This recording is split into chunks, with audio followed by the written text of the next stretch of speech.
Mr. Roque, Mr. Chair, kailan ho niyo nakilala si Cassandra Leong? Right after elections po, Paano ho niyo nakilala si Cassandra Leong, Mr. Chair? may nagpakilala po sa akin na isang Malaysian company also engaged in renewable energy din China. Kailan po, anong year po kayo nakakilala ni Cassandra Leong? Matapos po ang eleksyon. Ang eleksyon po ay 2022. So, matapos po ang May 2022 election, kung hindi po ako nagkakamali, mga July or August po yan. Kailan po kayo pumunta sa PAGCOR, Mr. Chair?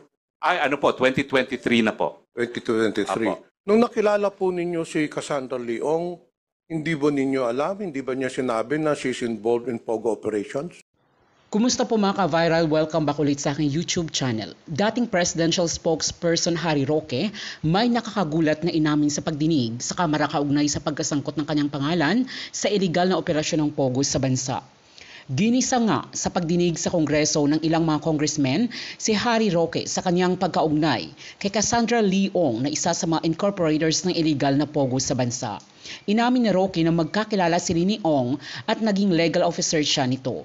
Nakilala umano niya si Cassie Ong after ng halalan. Nakilala doon niya ito dahil nais nitong mamuhunan sa bansa ng kanyang mga proyekto. Tinulungan di umano niya na ilakad ang lisensya ng POGO sa PAGCOR noong 2023. Subalit hindi daw niya alam na si Ong ay may koneksyon sa POGO. Noong nagdaang pag-raid ng PAOK sa POGO Hub sa Porac ay nakita doon ang dokumento na nandoon ang pangalan ni Roque, subalit tanggi pa rin ito na hindi siya konektado sa POGO. Ayon naman kay Josec Gilbert Flores ay nakapangalan kay Harry Roque ang bahay sa Toba, Benguet kung saan nahuli ang dalawang Chinese nationals na itinuturing na mga fugitives at mga wanted sa China. Sila rin ay tinuturing ng mga big boss ng POGO Hub sa Bamban. Narito ang bahagi ng pahayag ng dating spokesperson Harry Roque at mga revelasyon nito sa pagdinig sa Kongreso noong Huwebes, July 30, 2024. Mr. Roque, Mr. Chair, kailan ho niyo nakilala si Cassandra Leong? Right after elections po, dahil I had to settle back to my practice, dahil natalo nga tayo ng eleksyon, and settle back to old projects that I left hanging, including renewable energy projects. Paano ho niyo nakilala si Cassandra Leong, Mr. Chair? May nagpakilala po sa akin na isang Malaysian company also engaged in renewable energy, at ang sabi nila sa Singapore merong company na may presence sa Philippines that is seriously studying the feasibility of starting an integrated solar panel manufacturing facility, kasi nga po binoboycott ng mga Amerikano yung solar panels na made in China. Kailan po, anong year po kayo nakakilala ni Cassandra Leong? Matapos po ang eleksyon. Ang eleksyon po ay 2022. So, matapos po ang May 2022 election, kung hindi po ako nagkakamali, mga July or August po yan. Kailan po kayo pumunta sa PAGCOR, Mr. Chair? Ay, ano po, 2023 na po. 2023. Apo. Nung nakilala po ninyo si Cassandra Leong, hindi ba ninyo alam, hindi ba niya sinabi na she's involved in POGO operations? Ang alam ko po, sila nagpapaupa nga doon sa Porac. Pero that's one only of their businesses, at marami silang businesses, especially in Singapore. At in fact, ang palagi ko pong kausap ay isang non-resident sa Pilipinas. Lumilipad po siya from Singapore to discuss with me the feasibility of the solar energy project, no, which is in Cebu. At yun nga pong CEO na yun ang dahilan kung bakit hindi ko nakumbinsi sila mag-invest dun sa solar project na yun. Kasi ang reklamo ng kanilang CEO who's based in Singapore is napakababa po noong, ano ba tawag doon, yung babayaran po ng Meralco doon sa proyekto, no? Kasi yung proyekto na gusto ko sana mag-invest sila ay meron na pong ganon, no? PSA. So wala pong nangyari doon sa mga Mr. Roque, efforts. sa tingin niyo po, bakit kayo nilapitan ni Cassandra Leong? Ay ako po lumapit sa kanila dahil naghahanap po talaga ako ng investors para sa mga proyekto ng renewable energy. Are Kasi you in a fact, consultant of Whirlwind Corporation? I am in fact legal counsel po. Legal counsel kayo Opo. ng Whirlwind Corporation. Opo. So you have had a long dealings with Cassandra Leong. Well, hindi po long kasi after I accompanied them in PAGCOR, 2 months later, they told me they have a problem with their landlord. that they were being evicted from the property at meron na raw writ of execution from the RTC. So sabi ko, paano nangyari yon? Ang sabi nila, kasi nagkaroon ng kaso na ejectment, yung lupa pala na pinirmahan nilang lease contract sa tatay, nagdidemandahan pala yung tatay at anak. Siguro alam ng mga taga Angeles yung kwento ng Cruz family. At ang nangyari, yung mga anak na registered owners, dinimanda sila ng ejectment, pero yung tatay, hindi naman binigay sa kanila yung mga papeles, itinago, kaya umabot na sa punto na nagkaroon ng writ of execution at dun sa kaso, may mga abogado na hindi naman nila Mr. inauthorize. Chair, last question, Mr. Roque. Magkakilala ba itong dalawang Chinese national at saka si Cassandra Leong? Hindi po. As far as I know, hindi po sila magkakilala at yan nga po ang aking ine-emphasize. Wala pong links at all itong request ng China sa Interpol to apprehend this Chinese fugitive with the issue of pogos in the Philippines. Mr. Roque, Mr. Chair, I'm just curious kasi for the past several months, medyo mainit talaga ng pogo. And it seems your name always crops up. Una yung kay Cassandra Leong. Your name was involved. Then itong pangalawa, itong sa raid ng bahay mo, your name again is involved. So, hindi po natin maalis sa madlang publiko at dito sa komitiba that you might be involved in these illegal activities. Hindi po tama yun. And I don't think there's any basis for saying that. Dahil sabihin na po natin na ako'y nag-aabogado, ang pag-aabogado po is not a basis for criminal liability unless you perform illegal acts. Then And not only that, Mr. Roque, may nakitang papeles, dokumente doon, signed by you when you're still the secretary during the previous administration. Doon sa ni-raid sa Bambam or Porac, I think. Opo, salamat po at gusto ko pong explain yan. So on two occasions, your name was involved in these illegal activities. Matapos po na kunin akong abogado ng Whirlwind at isasubmit ko po ngayon sa komite yung aking formal entry of appearance sa 3 hukuman, sa Municipal Trial Court Porac, Pampanga, sa RTC 114 Angeles City at saka sa Court of Appeals sa ngalan ng Whirlwind. Yung unang-unang ginawa po namin itong ad cautelan motion to quash or recall writ of execution na inisyu ng Angeles City, Pampanga. Nanaig po kami dito. So it was a minor victory na na-prevent namin yung ejectment. Now, yung panahon naman po yun ay yung isa kong dating staff ay nagsimula mag-aral ng flying sa Clark. At matapos po ang isang hearing, sabi ko, nandito ako sa Angeles, join us. No? At doon po nagkakilala yung staff ko na si De La Serna na taga Bohol at saka si Cassie. Na matapos po na nag-meeting sila, sinabi naman ni De La Serna na siya magsisimula sa Clark at nagtanong, meron bang alam na po pwedeng tirhan dahil siya po ay taga Bohol. At ang alam ko po, ang sabi ni Cassie, pwede naman meron kaming tirahan doon, kaya lang temporary lang kasi nga depende ko ano mangyari doon sa kaso ng execution. Kaya po, nandoon siya doon sa premises pero doon po siya sa tirahan. Iwalay po yung tirahan doon sa lugar kung saan ginagawa yung negosyo. Yun lang po yan. Thank you, Mr. Chair. I have no further questions. I'll just await the result of the investigation of PAOK. And let's just hope, Mr. Roque, that there will be no more cropping up of your name in next raids or whatever. Kung mga ano, baka may iba pa kayong bahay na pinaparentalan po. Wala na po. Pero Congressman Pimentel, Manong Johnny, you know me from the 17th Congress.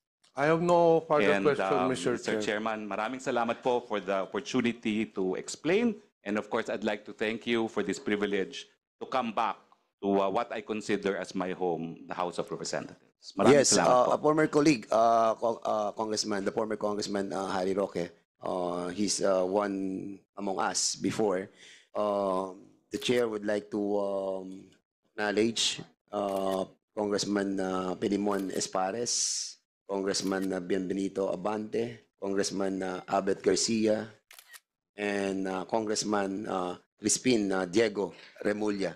You are all welcome to this committee. The next interpellator is Congressman Bonifacio Bosita. Sir, you are recognized.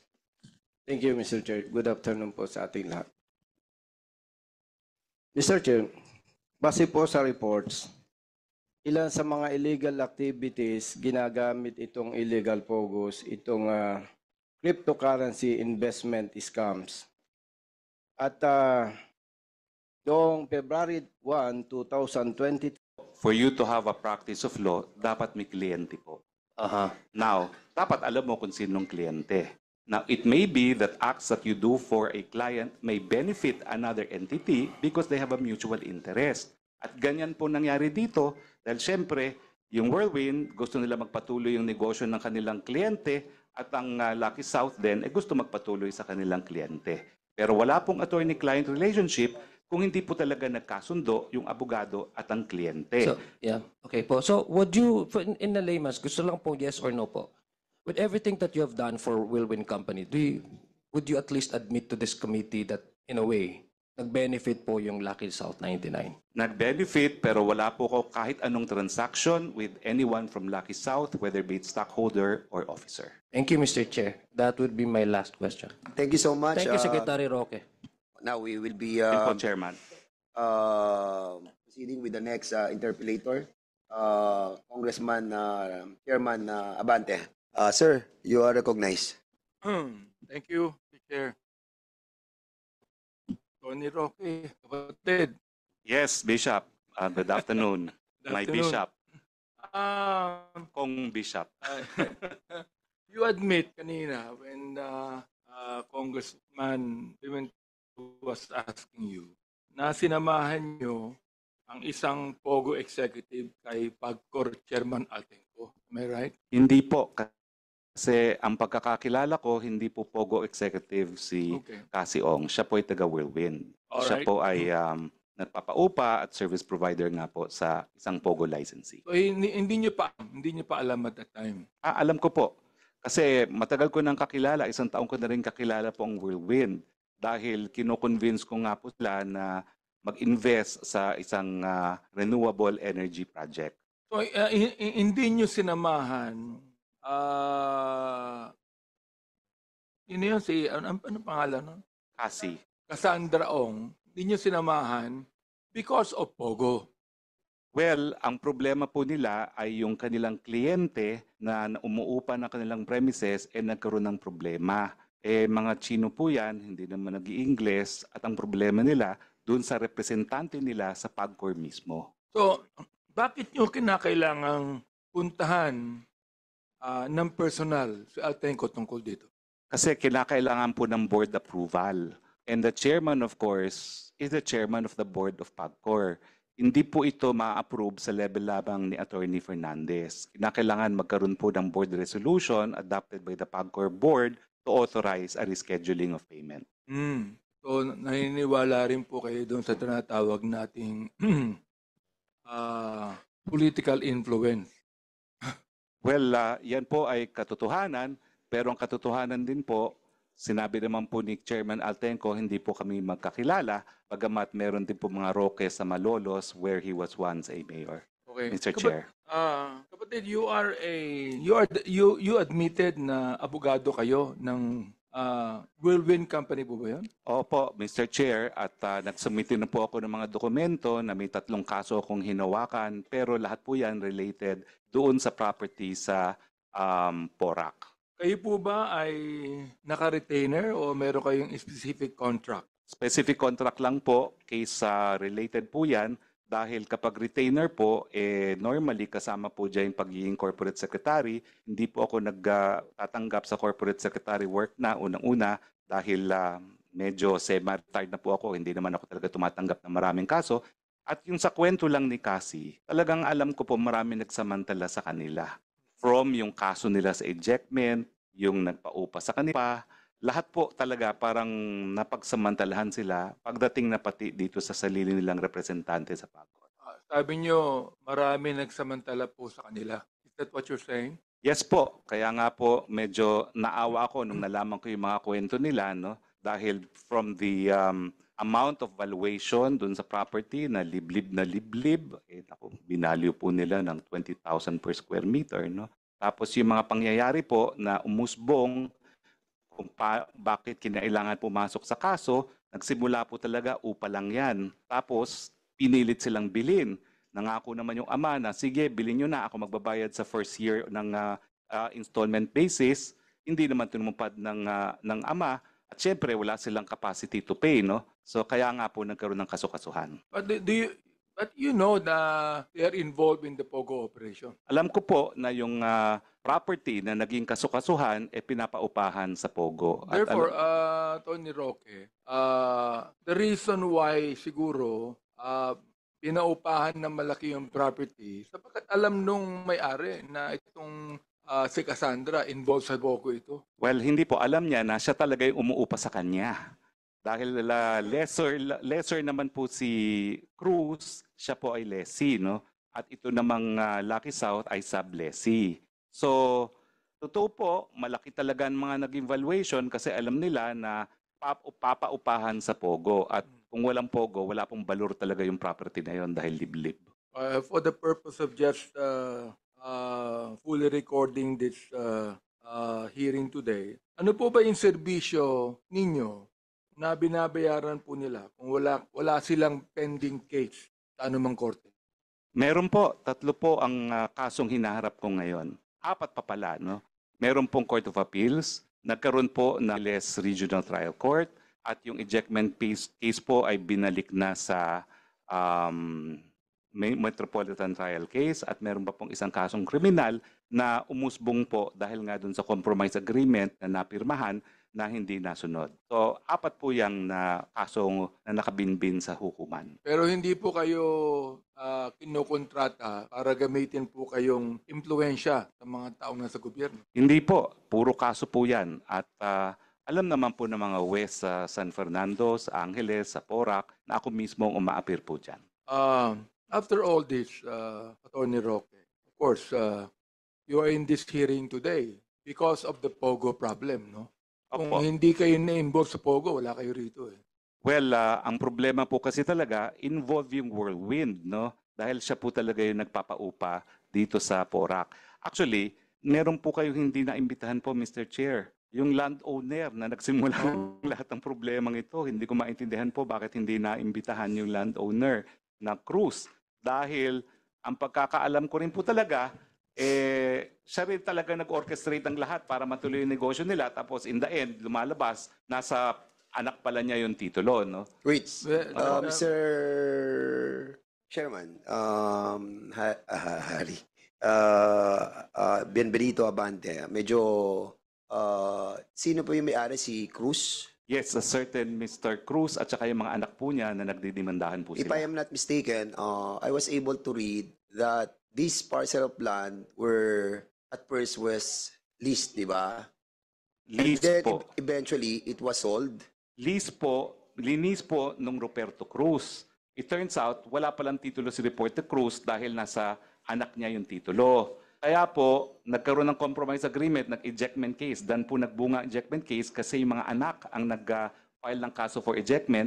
At yung ama, ang version naman ng Whirlwind, hindi sinabi sa kanila, kumuha ng sariling abogado, at hindi sinabi sa kanila na nagkakasuhan na, at nalaman na lang nila na nagkaroon na ng desisyon ng Regional Trial Court na meron ng writ of execution. At doon po kami tinawag. Mr. Chair, Okay. therefore, I'd like to make a motion that we invite Yeah. the next hearing So we the will owner be, of the property. yes. And I do not know why the chairman of PACO right now, Altenco, is not here, no? I also would like to make a motion to May invite him. may excuse siya, but we will, he promised naman in the next hearing he'll be here. But if you have question, andyan si Attorney Fernandez. I would like to first make a motion first to invite Mr. Cruz Yes, on the revelation of Attorney Roque. There's a motion to invite the Cruz brothers ba yan? Or Cruz isa lang yan? Cruz family po yan kasi nagdidimandahan po sila. Yung ama ay Siblings. Roberto. Doon po sa pleadings na pinurnish ko kayo, nandun po yung mga pangalan ng anak. Ang dimandahan po talaga dyan is yung mga anak versus yung tatay. Oh, so we will just be asking siguro yung excuse me, sa relation ng mga criminal elements that meron po silang involvement, because precisely the reason why we conducted this hearing is for the criminal activities that transpired, no? But in accordance with what Attorney Roque mentioned a while ago, na sila ang nag-conceptualize kasama yung mga Roberto Cruz, that we have to find out. Kaya medyo medyo nag-react ako dun sa sinabi niya, because I didn't know that, na sila yung nagsimula mag-conceptualize nung buong proyekto. And in that case, most likely, they are also involved. So, motion, duly seconded. Any second motion? Second motion. Is there any objection? Hearing none, the said motion is now approved. So, invite those personalities. Go ahead. You proceed, Chair would like to recognize, to acknowledge the presence of the 2nd District Congressman ng Aklan, si Ted Haresco. Sir, welcome. Attorney Roque, kapatid. Yes, I'm calling Mr. you Chair. kapatid, no? Yes, Because I think you know why. Di ba? Yes, my bishop. Yes po. Okay. Ngayon, therefore, your involvement with Pogo is not only being a lawyer of the corporation.